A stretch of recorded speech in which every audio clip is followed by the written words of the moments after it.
So this week we're going to be looking at some of the core concepts around game systems and game mechanics and how we go about analyzing those systems. That then a little bit later on is going to feed into how we start designing those systems.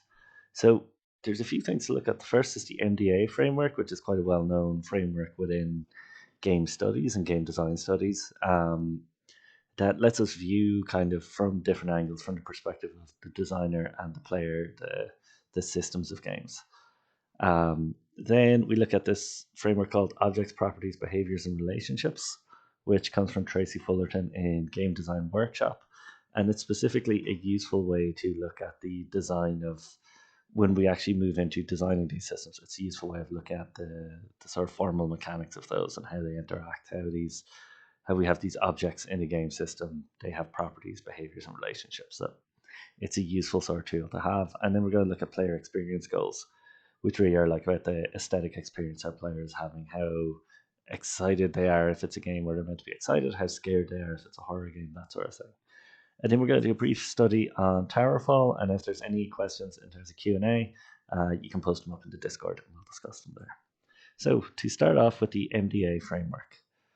So Mda stands for Mechanics, Dynamics, and Aesthetics. There's a link there that you can go to, but if you search Mda framework, you should come up with this. It's Robin Hunicke, Mark LeBlanc, and I think it's Eric Zimmerman is the third person on that paper.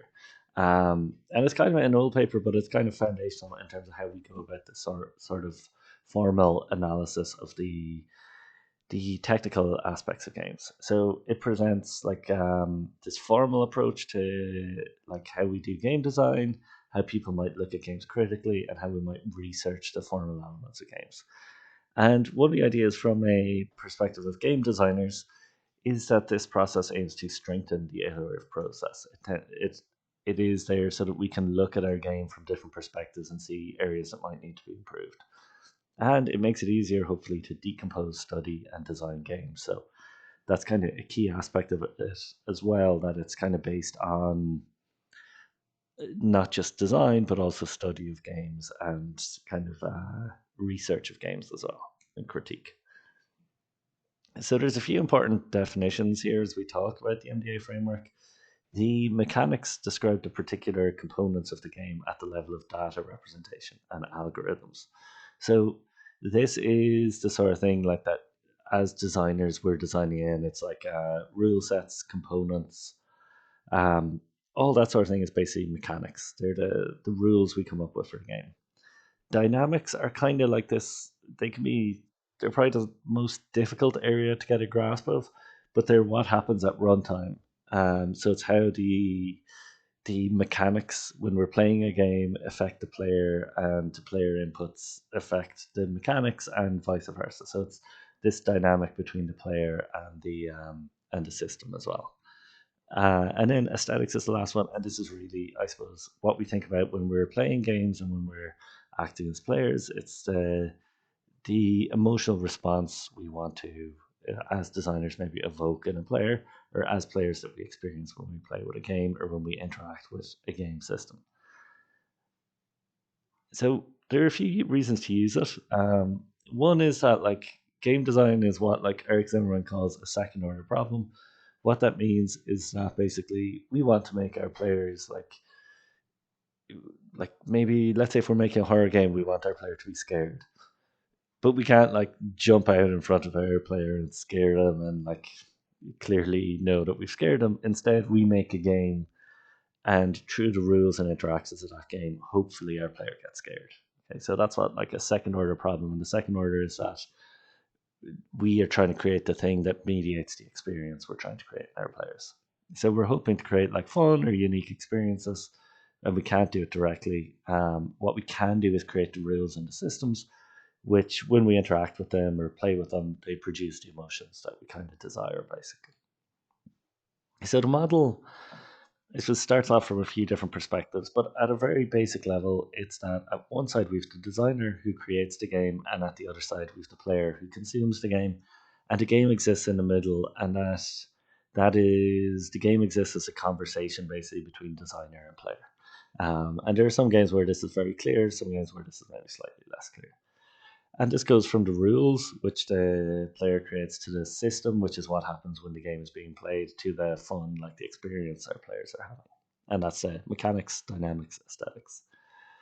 So the kind of key here is to bear in mind that like the game is the thing that mediates the player experience. It exists to make the player like excited or sad or happy, and how well we do as a designer with creating the mechanics of our game affects how our player feels when they like consume or play our game, basically. um, and as designers, what we do initially as designers is we create the mechanics, and then we hopefully understand how those dynamics will play out at runtime. And as we get better as designers, we can maybe predict a little bit better what sort of aesthetics that's going to create, what sort of player experiences we're going to have. From the other perspective, as players, the first thing most players experience of a game is like the aesthetics. They like feel like, okay, this game is cool, it's fun, I'm able to run around really quick, or like it's very tactile. And then as they play more, they get a better grasp of the mechanics, or sorry, of the dynamics. And so they start off having fun and they play more and more, and they understand the dynamics of like kind of, let's say if I go to an area of the map where there's no fighting or something like that, maybe I'm in a better position to find players running past who I can attack, who maybe are on their way to a big fight. That as we understand the dynamics a little bit better of what's playing out, as players, we get better at understanding the system. And then as players reach a very high level of play, they tend to understand the like mechanics, and they tend to understand in much more detail how much, let's say, damage each weapon does, how much health players have, how much health regen affects things like that. So high level players tend to almost be able to view the game as designers because they've this good grasp of the mechanics, and high level designers can really grasp the aesthetics of a game or the experience it will evoke.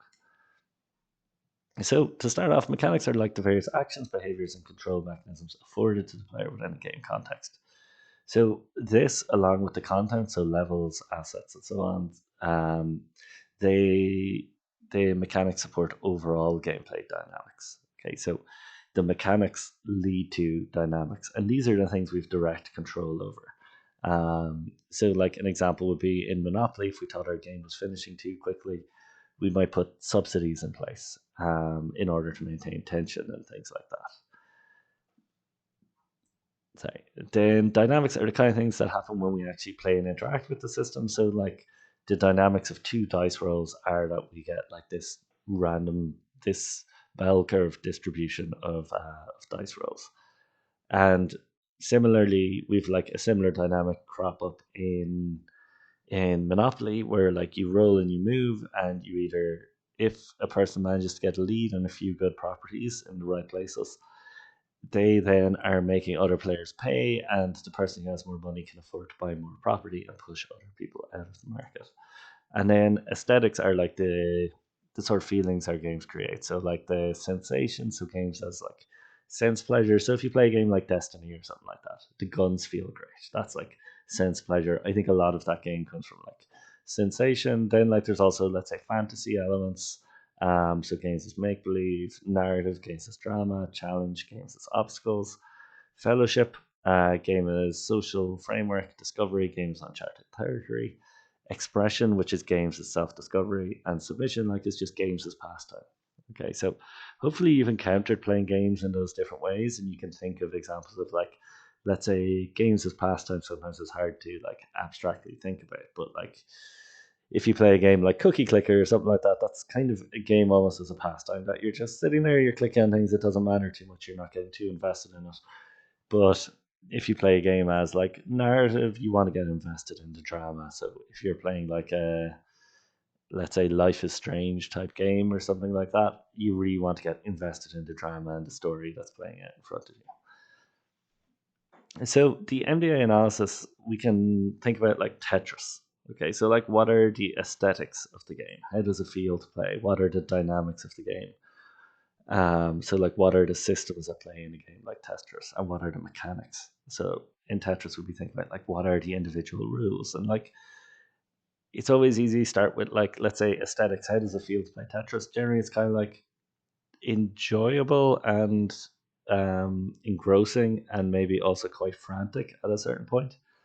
And then if we jump to mechanics, we can think of the individual rules as that like blocks spawn randomly. There's like I think 5 or 6 different types of tetrominos, I think is the correct name for them, but of the different block types. And then they can move left and right. You can rotate them. If you form a full line, it like completes that line. Those sort of things are like the mechanics. They're the rules designed by the player, by the designer, sorry. And then the dynamics are kind of what happens when that rule set is put in play and the player interacts with it.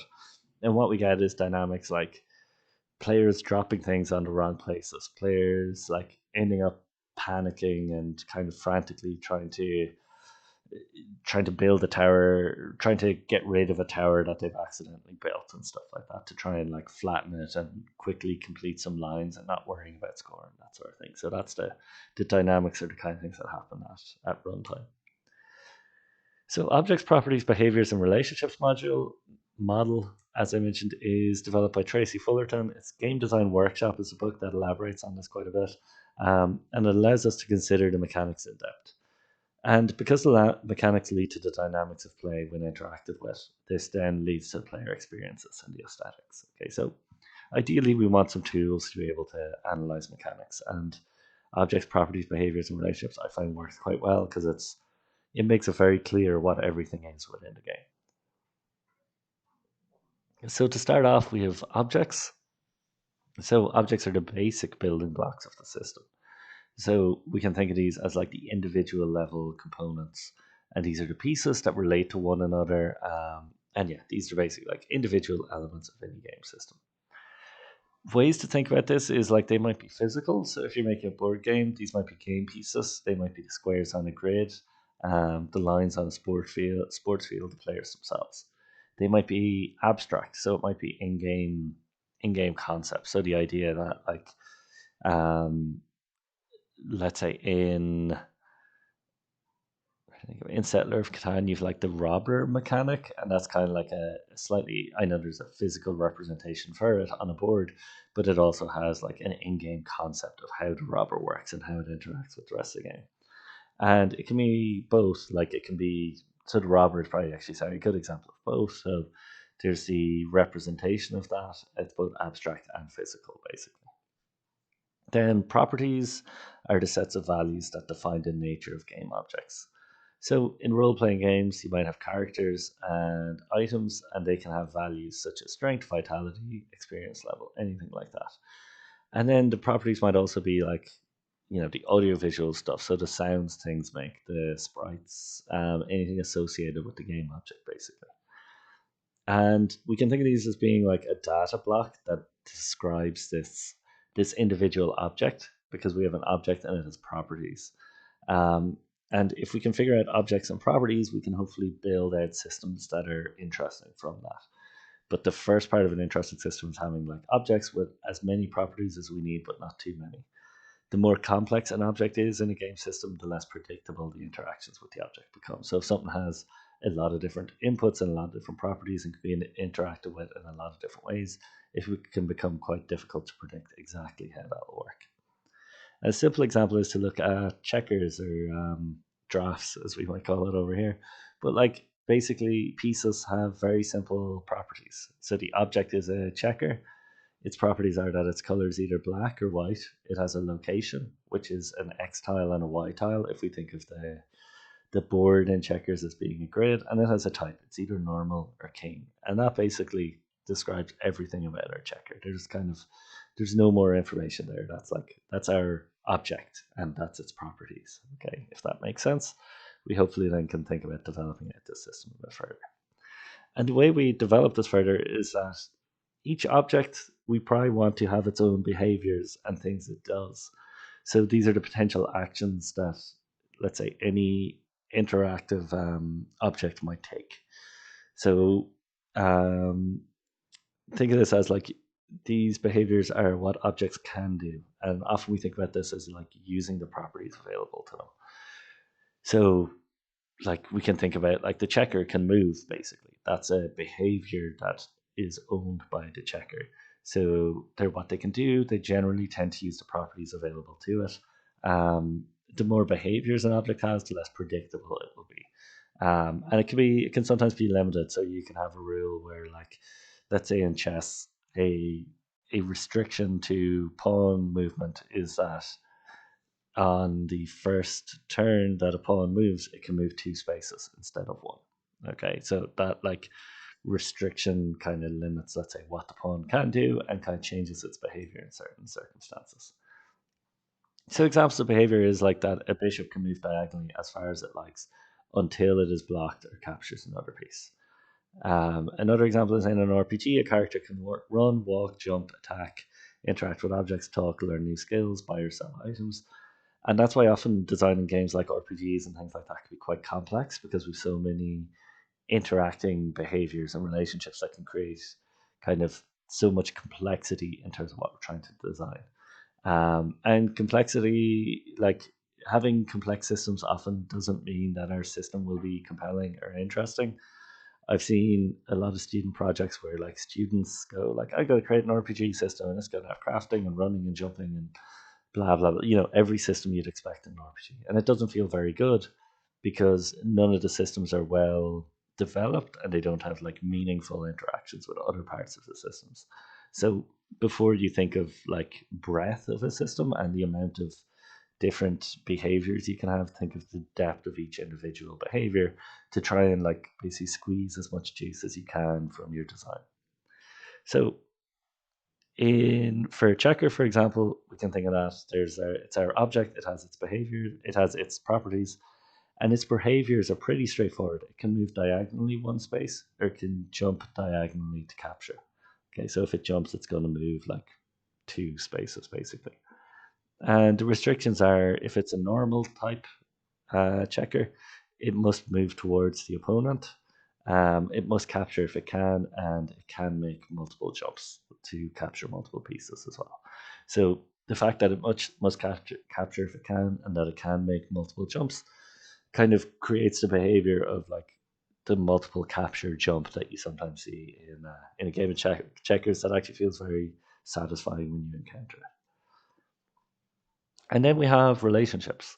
So relationships between objects are like a key aspect of the system. So if we have systems that, like, have interesting objects with, like, interesting properties and behaviors, that's normally our starting point as game designers.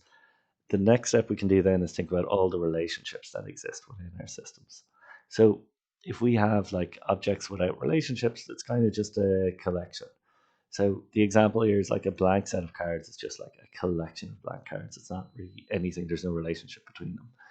But we can think of a deck of playing cards in poker as a system. So we can think of that deck of cards in poker like every card has a relationship. If a pair of kings is always going to beat a pair of tens, that sort of thing. That's like a relationship that, because the player understands the system, they know kind of how that's going to work. And let's say, like, a pair of fives might always beat a pair of fours, like that sort of thing. Like, just simple things like that help us understand the system. But, like, we can also think about, if we were to remove, let's say, all the even number cards, how that might change the dynamics of the system. So, you end up with, like, it's much harder maybe to get it straight. In poker, if you remove all the even number cards, okay, so that creates this dynamic that, by changing the system and changing some of the rules, you end up changing the dynamics of the game, and so the rules become kind of quite different basically because of that. So a core element of game design is designing the relationships between objects. And this is often where, like, the hard part of game design comes from. Like, or certainly systemic game design, we can generally all come up with the ideas for, like, what are interesting things to have in our game and, like, what are cool things they can do. But thinking of how we make these relationships interesting between objects is kind of key to, like, this sort of deep systemic design. In, let's say, a board game, you might think of the relationships as being based on location. In a card game, it might be based on numerical values. In an RTS, it might be based on, like, unit type. So that's like rock, paper, scissors relationships exist between RTS units a lot of the time. And these relationships can often change how a system feels. So let's say if you have a fixed relationship, it stays the same throughout a game.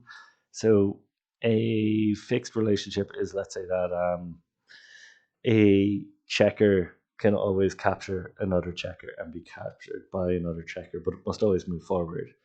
A dynamic relationship means that, like, actually now one of your checkers, when it reaches the end of the board, becomes a king, and that relationship has now become dynamic because what was a static unit now has kind of much more power within the game system and much more flexibility in terms of how it's used. So the relationship has kind of become dynamic as the game goes on. So, for an example, in poker, a pair of twos always loses to a higher pair, and a royal flush will always beat everything. In chess, a queen can be weak against a knight depending on the location of each. Okay, and that's kind of a key thing to think that, like, one of the things that makes chess interesting, I think, is often like the knight is a really interesting piece in chess because it creates a slightly unpredictable dynamic between where it can move and how it's strong and weak against certain units. And then in StarCraft, your max out army of Zerglings will be no match for a single carrier. And that's basically because, like, the Zerglings have no way. That relationship is just completely one-sided. It's a rock paper scissors relationship, and the Zerglings always lose their carrier because the Zerglings can't attack air units, basically. And so when we look at the checkers, the relationships are pretty straightforward, that they can capture and they can be captured, and that's like the behaviors kind of define, in this case, how these relationships are going to interact with one another. But we can think of, like, okay, the relationships are, these get captured if they're jumped over by another one, and they can be captured, or they can capture by jumping over other ones as well. Chance will often play a role as well. So, like, this is often interesting to think of, and I think it's like quite a common thing to see in game design nowadays. Of, like, let's say if you look at games like Advanced Wars, units do an amount of damage that varies depending on luck. So, like, it's not always set. Um, and then similarly in Risk, it's largely chance, but you can be assisted by superior numbers. If you look at a game like Into the Breach, there's like a set amount of damage and a set type of attack every unit's going to do. And the challenge isn't based on chance, but rather on your ability to understand the overall system. It's much closer to something like chess than something like Snakes and Ladders or something like that. That's quite heavily luck based. Um, so then there's player experience goals. So one of the key things when we're thinking about designing these systems, we've looked at the Mda framework that helps us kind of understand the mechanics and kind of hopefully understand the dynamics those mechanics will set in play. And then we want to think about the aesthetics, like the experience our player is having when they play our game. A useful thing to look at that I've like found to be helpful with students in the past is a thing called the feeling wheel, which sounds very like hippie, but it's kind of cool that we can look at like this wheel and we can think about, like, well, what is the core of our game going to be? Is it going to be like about being powerful, joyful, scared, mad, sad, peaceful? Okay, and probably most games fall into like one of these at the top level. So let's say we want to make a game about being scared. So some of the feelings that might help us, like, make our player feel scared is make them feel confused, helpless, rejected, submissive, insecure, anxious. And ways we can evoke those feelings is by making them feel embarrassed, foolish, weak, insignificant, discouraged, and bewildered. Okay, so this kind of helps us have tools of, like, well, what if we understand the experience we want to create, then what sort of mechanics makes a player feel helpless? And maybe it's that, like, there's an enemy they can do nothing against other than run away from it. Okay, and that helps kind of create our larger goal of creating a player who feels scared, but it's also a way to create that kind of that emotion through, like, making them feel helpless, making them maybe feel insecure because maybe they don't have any weapons or any way to help themselves, making them feel anxious with like certain audio cues and things like that can be helpful to do that as well. And some of the feels we might want is, like, do we want our players to feel joy? Like, there are certain games, like there are parts of Journey where you're like sliding down sand dunes and stuff where it feels like pure joy basically in the game, and it's joy of movement and enjoyability. Or, like, is it sadness? Is that your goal? Are you trying to create like some sort of deep feeling that your player leaves and they feel like sad, or maybe disappointed in what happened in the game, but they feel like they've learned something by experiencing it. Is it a game about mastery? So is it a game like a MOBA or something like that, where or like even a Souls game, where your goal is to become really high level play and really have your player experience everything the game has to offer? Is your game a game about discovery where players like learn something new, they find out something about the world or a lot of things about the world, and they find out things about themselves as they go along? Okay, so there's some of the experience goals we might see in games. And to start off, we're going to think about like Tetris as an example, because a lot has been written by academics about Tetris that I think is kind of important to consider. Um, and like it's quite a simple game. Everyone has kind of a baseline for Tetris. So this is Anti Pixel Art writing about Tetris in 2008. So here's the experience of playing Tetris. I am continuously having things, let's call them pieces, dumped on me. When I can organize them into neat rows, they are eliminated. I start off very organized and efficient. Sooner or later, though, I make a mistake, and mistakes aren't eliminated, they pile up. I've managed to fix that one and it's gone, but then I make another, and before I can fix it, another piles on top of it. Okay, and I think this is probably an experience most people have had with Tetris or games like Tetris, where like there's this sense of like cascading failure, basically, and like we don't think about this as like the rule set necessarily when we're playing, but rather we think of like, oh no, I made a mistake. Oh crap, how do we fix that? I'm going to try to fix that. Oh no, look, that's happened over there. This is the experience we have as players, basically. And then like some people think of Tetris and like there's a few good who's it's about this sort of thing, but like if Tetris has taught me anything, it's that errors pile up and accomplishments disappear. Okay, and like that's like things that you do right kind of fade into the background, and things that you maybe have issues with kind of become more apparent basically as time goes on. And here's another take on it. So sometimes friends might disappear, but new ones will take their place. Okay, so there's like positive ways to interpret things from like games like Tetris as well. And another game I think that's useful to look at the player experience goals from some of the reviews of is a game by Davey Rydgen in 2015. I think this came out. It's called The Beginner's Guide, and it's all about the process, the kind of creative process of making games. Um, so like it's very much like a almost autobiographical, or I suppose autoludological or something like that.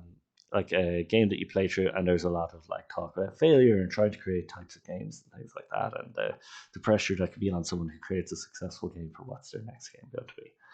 Um, and there was a good article about this written in 2014, and like I think this captures it pretty well as well. The experience of playing the game. If this all sounds heavy, it's because it is. The beginner's guide has been rolling around in my head ever since I played through it in one sitting. Ryden is pushing the boundaries of storytelling in video games, and he's creating some phenomenal art in the process. So this is one of those games that like you leave it and you kind of think about it a bit, and it makes you think about, oh well, what is the creative process? What's going on in terms of creating games and the game design process? So again, these player experience goals can be quite varied and quite diverse as well. So then we're going to look at a case study in terms of system design. And Terrafall is a pretty good game to consider because it's quite simple. And even though like the elements of this game are quite simple and there's not maybe anything too complex going on, it creates for like quite engaging gameplay. And there's a few different things they do to create like interesting kind of experiences for the player. So it's a single screen archery arena combat game where players fight until only one remains. The core experience of playing the game tends to feel like frantic, strategic, and tense with systems that support us. Okay, so we'll see how those systems work. So we have here like the a little kind of clip of what's going on, but one player fires an arrow, it hits off a hits off a lamp, the lamp drops to the ground, and the arrow then falls to the ground. Okay, so we have some interesting mechanics there basically affect that. Gonna wait for my coffee machine to stop. Um, so in this game, like it's up to four players. So one of the objects within the game is the players. Okay, and the players are like kind of fairly simple objects. There's not too much going on with them. They have properties. So one of the properties might be the arrow count. And then like let's say their move speed, their jump speed, that sort of thing would be other properties. And then a behavior might be, let's say, that they can do archery, so they can fire arrows um, across like the world. Another behavior might be like that they can jump, that they can get these shields to power up and stuff like that. And then one of the relationships is that like destructible terrain plus bomb arrows like basically destroys the terrain. Okay, so because we have this like these objects which are players, they have a property which is that they have arrows they can shoot, and the those arrows can basically be shot through the archery dynamics, like of the arrows interacting with the world. And the relationship then is basically that if indestructible terrain interacts with a bomb arrow, it gets destroyed, basically. So our players understanding those mechanics and systems helps them kind of predict the way the game is going to behave and going to interact. Okay. So at the start, I mentioned the like player experience goals, the kind of things that this game is trying to evoke in the players. So the first is tension. So some of the properties that create tension is that players have limited arrows but can pick up arrows from the arena. Another aspect of tension is that players don't really have health. Instead, they have like a single arrow or a head stomp will kill a player. Okay, so because there's not like 500 health and an arrow does 150 damage or something like that, it becomes very tense because a single hit in this game basically kills the player. So it becomes quite it really ratchets up the tension through like you don't have much ways to hurt other players, and if they hurt you, your game's over. To create frantic gameplay, and the players move very quickly, so it's quite fast paced in terms of the core movement. So the properties of movement are quite quick in the game, and then the arrows have physics properties. Okay, so the arrows can interact with things in the world, and they can stick into things or they can hit off things and fall to the ground. And then to create strategic gameplay, there's things like power ups that players can pick up from different crates throughout the level. That like again, players can think about, well, is it worth risking that to get that item, or should I just play it safe?